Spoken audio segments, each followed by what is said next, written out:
Hi there, I'm John of John's Carnivorous Plants, and this is my indoor nursery. Today, I'm going to talk to you about Browning heart disease and Pinguicula, one of the biggest killers of all pings, and basically talk about ways you can go about preventing it from happening. So, Fusarium is what causes Browning heart disease. It is a fungal infection that gets its way into the roots of Pinguicula via nematodes. And the nematodes basically attack the roots or rhizome of a plant. Fusarium digs its way on in and then infects the crown tissue and rots it out very quickly. Now, the infection can generally kill a ping within a few days. So it's very, very quick, and you have very little you can do in terms of actively treating it just because of how quickly the infection takes hold of the plant.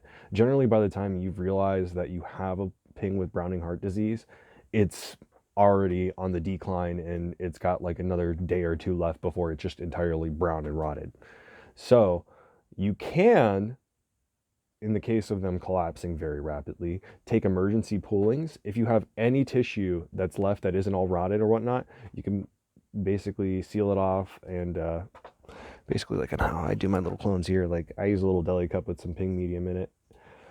The sealing it will help prevent spreading the fusarium as well as giving it the best microclimate for success, which generally speaking, if it's already stressed, you want to give it every chance of success as possible. But even in that, like trying to give it the best case possible, you're still running a very high risk of the pulling just dying out altogether. Now, because the disease is spread by nematodes, it's very difficult to prevent. So what I've found personally is that using sand perlite as a base for my mixes, because it has no organic material in it, generally speaking, the nematodes tend to avoid it. It does not mean that I'm immune to Browning heart disease at all, but it just means that generally speaking, it is much greater reduced than when I was using a peat-based medium for the pings.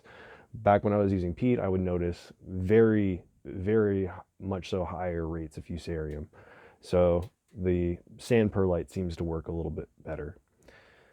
Now, Browning heart disease can and will attack nearby pings. So you kind of want to have your Pinguicula somewhat segregated from each other via like a different pot or something like that. So if you do have a Fusarium outbreak, it's a lot lessened, so you can very quickly respond and know that, oh, the plants that were immediately around it are likely to also have nematodes as well, so I need to keep an eye on those as well.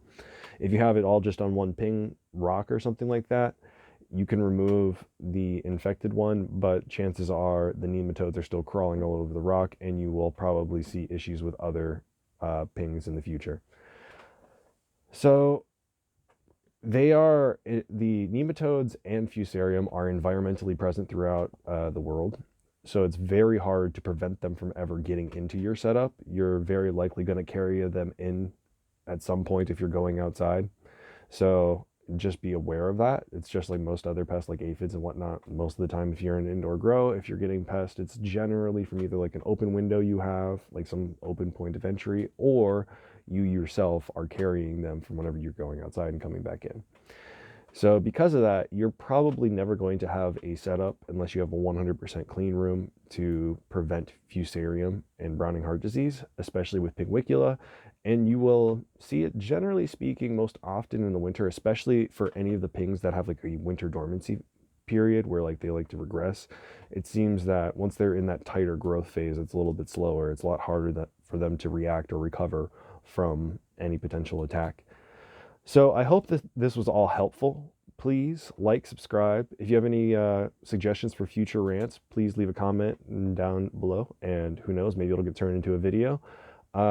Check out the Carnivorous Plant Discord if you want to talk plants. It's also in the description and a link to my website as well. Happy growing and thank you so much for watching. See you on the next one. Goodbye.